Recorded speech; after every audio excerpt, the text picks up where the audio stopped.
Kagaya po nito, ako po'y tumigil puro ng 3 araw at ako po'y nag-oras ng himala. At si nanay po, na may taning na ang buhay, ay nakadalo sa Bataan.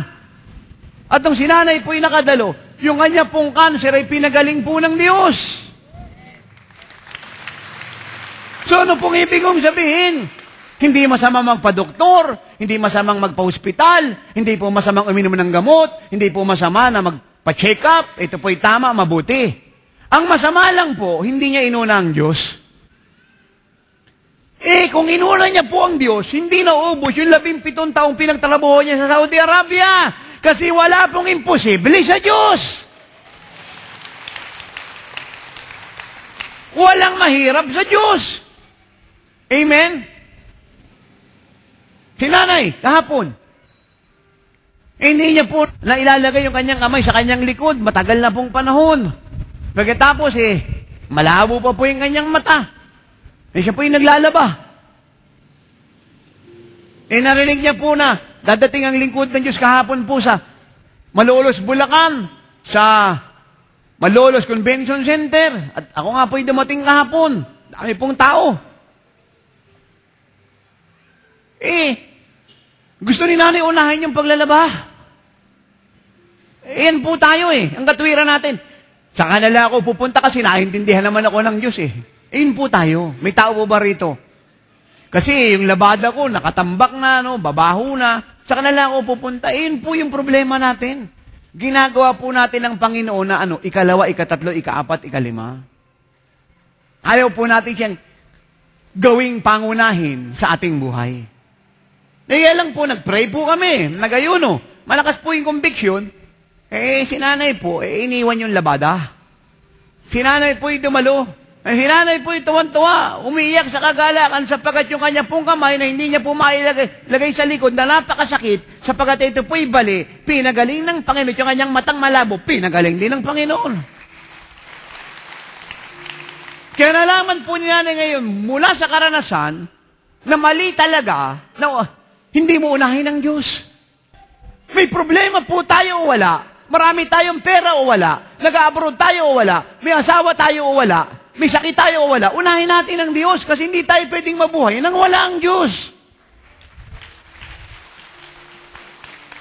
Kaya nga po ang Pilipinas ay naging Pilipinas Alam niyo po kung bakit? Sapagkat ang Pilipinas po ay naging Pilipinas. Sapagkat siya po ay bansa ng Diyos at ang mga Pilipino po ay maka-Diyos.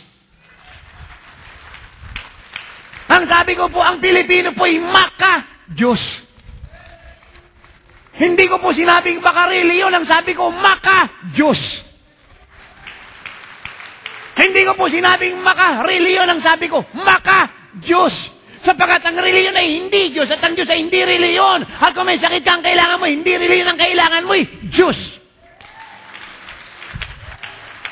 Kung gusto mong pumasok sa langit, ang kailangan mo, hindi reliyon. Sapagkat hindi siya ang daan, hindi rin siya ang katotohanan, hindi rin siya ang buhay na walang hanggan. Ang kailangan mo ay siya sapagkat siya ang daan, siya ang katotohanan, at siya ang buhay na walang hanggan. At siya ang magdadala sa iyo sa Diyos Ama. Hallelujah! Amen!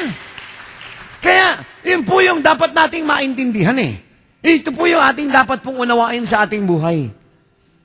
Kung gusto po nating maalis sa krisis. Marami po sa atin meron pong panaginip sa buhay. Marami po tayong plano. Marami po tayong ambisyon. Marami po tayong gustong gawin. Alam ko po kayong lahat ay mabuting tao. Yung atin pong mayor dito ay mabuting tao. Ang ating congressman, ang ating barangay captain, ang ating pong opisyalis sa bayang ito ay mabubuting mga tao. Mahal po kayo. Ang buong mundo po ay mimitiin sa puso. Bawat isa po ay mimitiin sa puso. Pero nagtataka po ang marami, bakit hindi ako nakakarating doon? Nag-aral naman ako. Nag-abroad ako. Nagpakasipag ako. Lahat ng paraan ay ginawa ko. Hindi ako nakarating doon sa pangarap ko sa buhay. Ito po ang sagot. Ang sabi po rito sa aklat po ng Kawikaan 37 ay ganito. Sa Panginoon, ikaw ay magpakaligaya. Ano po ang gantimpala pagka ikaw ay nagpakaligaya sa Panginoon? Ang ibig sabihin, unahin mo ang Panginoon. Ikaw ay magpakaligaya sa Kanya, unahin mo siya, siya yung gawin mong priority sa buhay mo. Ito po ang gantimpala. At ang nasa ibig, panaginip, adhikain, mithiin, layunin ng iyong puso ay ibibigay niya. Sa madalit salita, kung bakit hindi po natin natatamo yung ating pangarap, yung ating adhikain, yung ating layunin, yung ating pong mga vision, yung ating mga dream, yung ating pong mga panaginip sa buhay, dahil hindi natin siya inuuna. Amen? Siya po ang magbibigay po sa atin ng tagumpay. Maliwanag ang sabi ng salita ng Diyos, sa Panginoon, ikaw ay magpakaligaya.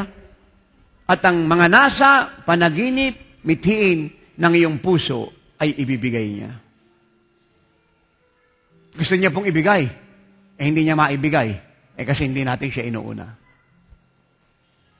Siya po ang magdadala sa atin sa kaganapan ng ating panaginip sa buhay. Kagaya po si Jose. Si Jose po ay nanaginip, na panaginipan niya po, siya po yung prime minister ng buong mundo. May kung titingnan po natin, imposible pong mangyari yun eh. Una, si Jose po ay hindi po nakatapos ng koleyo. Si Jose po ay tinakwil ng kanyang mga kapatid. Si Jose po ay pinagbili po nila sa mga taga-Ehipto. Tapos si Jose po ay nakulong pa.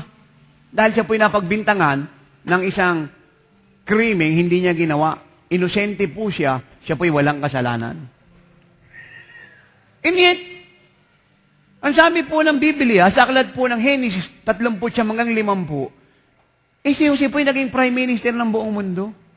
Kahit imposible po yung sitwasyon at yung kalagayan niya po in the natural ay hindi qualified. Bakit po? Sapagkat ang sabi po ng verse 2 ng Genesis 30 may ganito, ang Panginoong Diyos ay sumasa kay Jose. Yun po ang sikreto.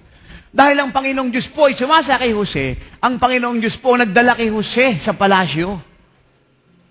Yung panaginip po ni Jose ay naging kaganapan sapagkat ang Panginoon po ang nagbigay ng tagumpay sa kanya. Hinatid po siya ng Panginoong Diyos, ng ating Panginoong Jesucristo sa palasyo.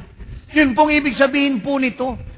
Pag inuna natin siya, amen, sa kanya tayo nagpakaligaya, inaknalis natin hindi tayo pwedeng mabuhay nang wala si Jesus.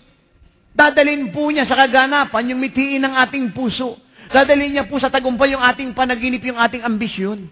Meron po tayong isang anak sa bayan po ng Mindanao. Siya po'y taga-Trento. Siya po'y babae, dalaga, kabataan. Nagtataka po yung bayan niya. Sapagkat, kumikita po siya ng kulang-kulang 1 milyon sa loob po ng ilang buwan. Hindi naman po ito nakakapagtaka kung ang negosyo niya po, malaki. Kung bakit po sila nagtatakat na mamaka, kasi ang negosyo niya po ay sinelas. Ito po yung benta. Ito po yung kinikita. Sinelas. Magkano lang tubo sa sinelas? At takantaka po yung mga tao. At siya po ay nagkaroon pa po ng design ngayon na magtayo po ng supermarket o ng mall sa baryong ito. May panaginip po siya. At yung panaginip niya po ay nagkakaroon po ng kaganapan. At ang mga tao po ay tatanong naman mga, paano nagkaganon? Sinelas yung tinda, kumikita po ng kulang-kulang 1 milyon sa loob lang ng ilang buwan. Ang simple pong sikreto ay ito, inuuna niya ang Panginoon sa lahat ng bagay. At yung mithiin po ng puso niya ay binigay ng Diyos.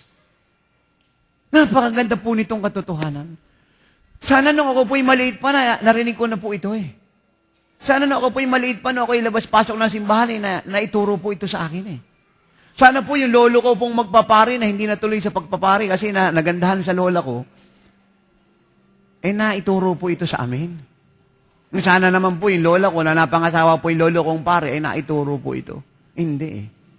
Ang naituro po sa akin tradisyon. Amen? Nadala po ako sa tradisyon, sa kinamulatan. Pero mabuti po ang Diyos. Hindi niya po pinayaga ako po ay manatili sa kinamulatan na tradisyon. Dinala niya po ako sa katotohanan at binigyan ng buhay na walang hanggan.